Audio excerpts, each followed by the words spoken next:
In every democracy, political parties hold the sacred right to decide who best represents their ideals during elections. Now, the principle played out in Ekiti State as the All Progressives Congress APC disqualified Kayode Ojo from participating in its coming governorship primary election.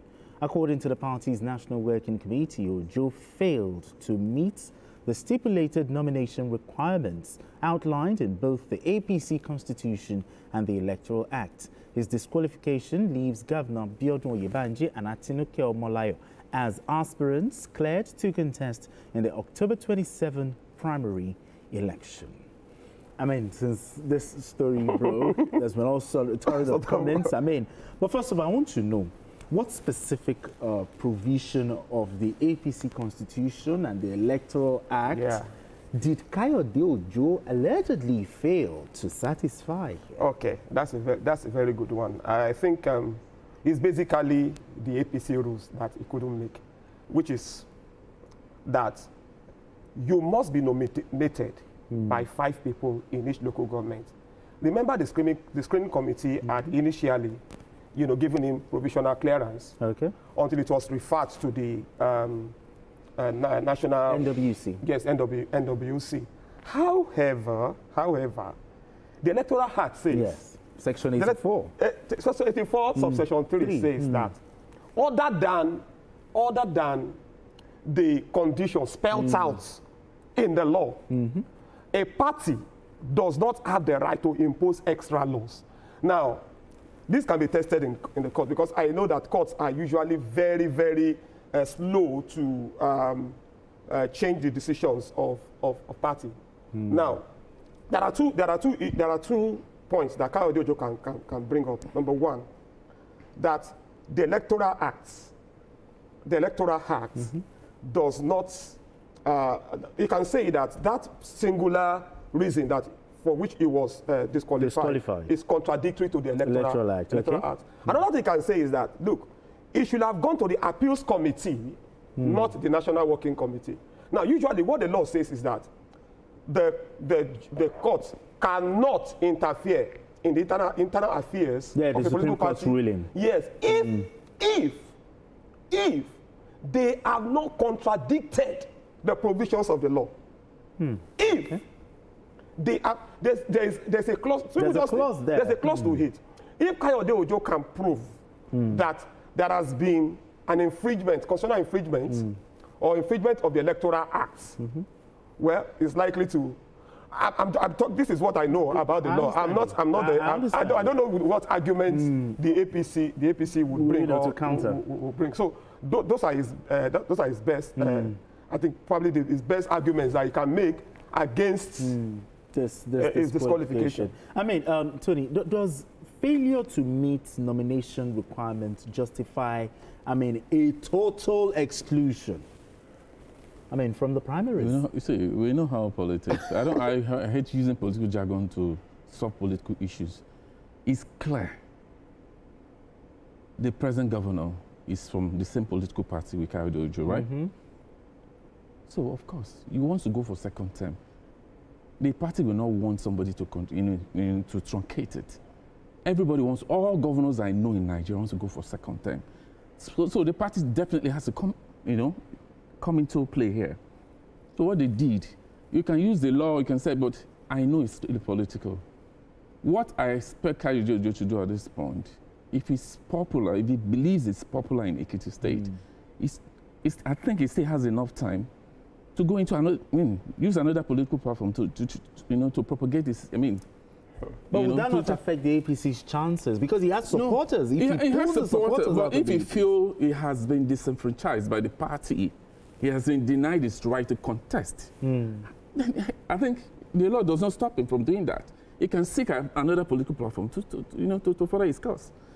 That's the problem I have with political parties in Nigeria. I would have expected a situation where they allow him to go into the primaries. They can do it systematically, clinically done, and at the end of the day, the governor says, and I don't see him defeating the governor at the primaries. Why don't you just wait? Allow him to go. It's this issue of quoting laws. I know. We're not new in Nigeria anymore. We know how this thing works. the governor is seeking for second term, and somebody wants to say, no, I want to run, and he has the popularity. I'm not saying the governor is not doing well, but this guy has the people around him too. I'm not saying the governor doesn't have, you know, because a section of Ekiti will tell you that the governor is doing absolutely well, while some will tell you, you know, it's time for him to go because they are not feeling his impact. So let's queue behind this guy. So if he has the capacity, he can still go to another political party and seek relief and see if he can do it. If he's popular, definitely people will vote for. I believe in people's votes and voices. If he is capable enough, let other political party adopt him and let him try. For me, I think it's a mistake from the party. Just allow them, let him go into the primary and test his strength. Do you agree with him? Well, if it's about, I would have loved a situation where he would be allowed, you know, to actually contest, to test his popularity. We know that he has been his voice has been very loud against the current governor, incumbent governor, yeah. Of course, I do not expect less from somebody who wants to take the job of the man. So I think for me, it's interesting it is tested in the courts, you know, because of the two issues. You just talked about the slow, you know, the judicial process in Nigeria. Yes, it is slow.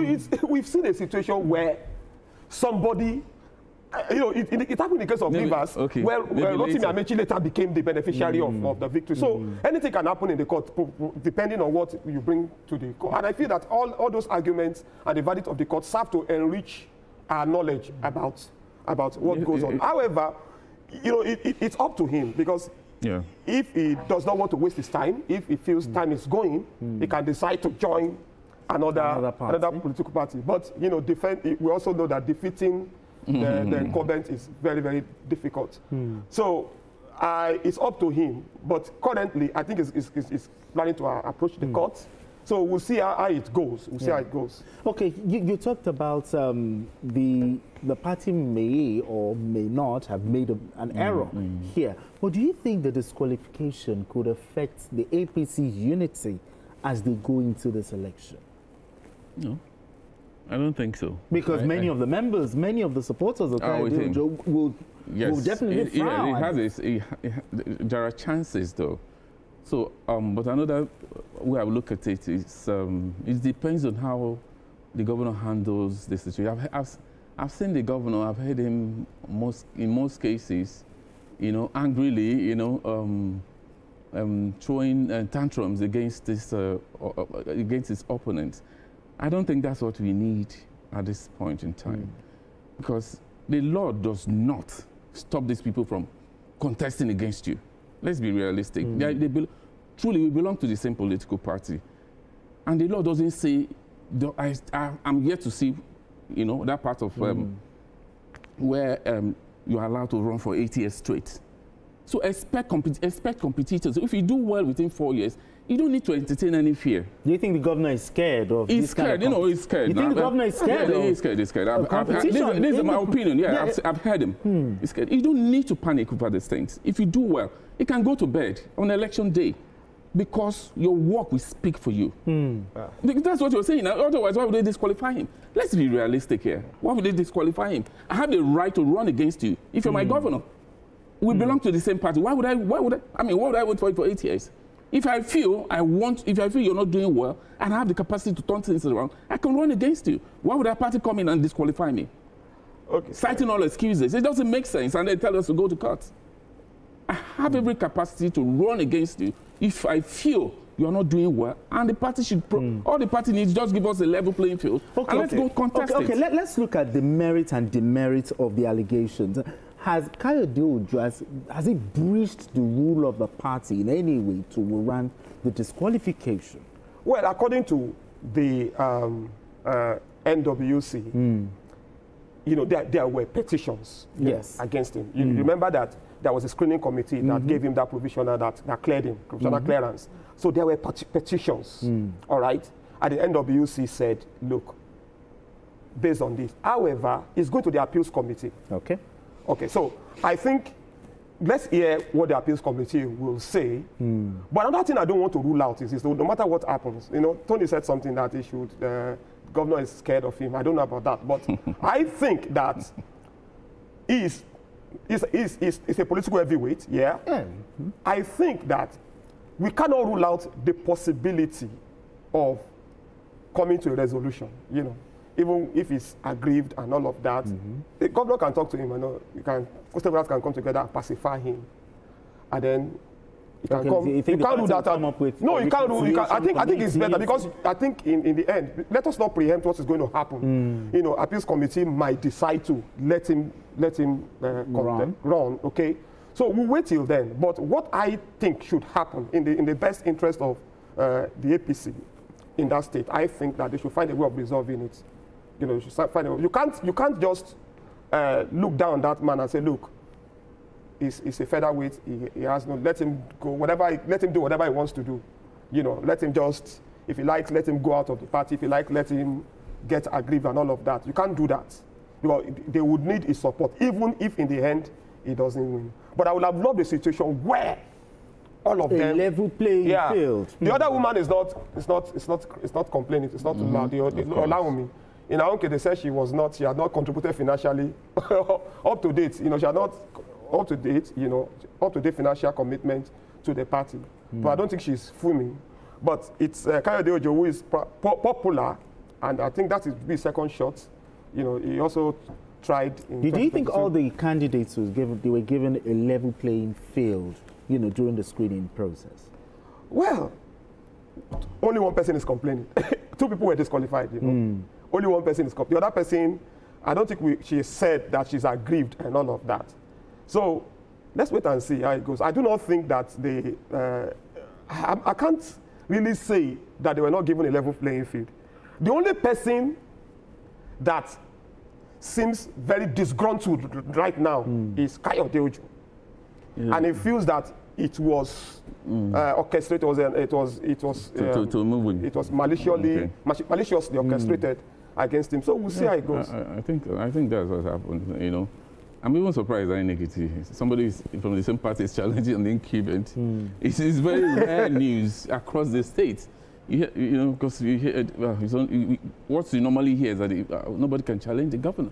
The consensus. I hardly hear, yes, the consensus candidate. So this is the first time I'm hearing that somebody from the same party is challenging the incumbent. I know it's going to go this way. Do you think this decision could trigger some sort of internal division within the party in Ekiti State? No, it won't trigger any. I don't think the party is. They know what they're doing, and they are capable of solving it. The highest Kayode can do at this point, if he appeals it, and it doesn't come, it doesn't favor him, is to move to another platform. But I don't think it will affect the party victory. If the governor is doing well, they will come out victorious in that election. There's no two way about it. If Kayode goes to another party, I mean, I don't know, but he may challenge him at the poll. But what will you advise him?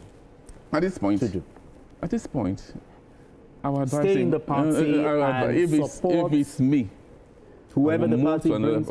If he's a loyal party man, so stay in the party. Stay in the party and support the party. And I'm sure he will definitely be compensated at the end of the day. But if he feels disgruntled and doesn't want to go the way of the party, he can jump off the train and seek, go to another party and test his strength. It's as simple. He has the, it's within his right to do so. If you feel the party has cheated you, then move on. What if you're a loyal party man, just simple, you don't need to fight it, because he will fight it to his stage. And at a point, the party may not forgive him anymore. Yeah, no matter what. So at this point, you need to take a decision. Do I continue to appeal it, or just step out and completely go test my What will you advise him in just 30 seconds? I think he should just see his appeal through. Go to the appeals committee. Okay? So let's see how it goes. That's what I would advise him to do now. I mean, the idea of leaving the party, at this stage, he can't say he wants to leave the party. Let him exhaust all the options that he has to resolve the issue within the party first. Before making a decision. Yeah, it would be too hasty for him to do. All right, beautiful one, gentlemen. We need to pay some bills, and when we return, the conversation continues. Don't go away. is still Journalist Hangout.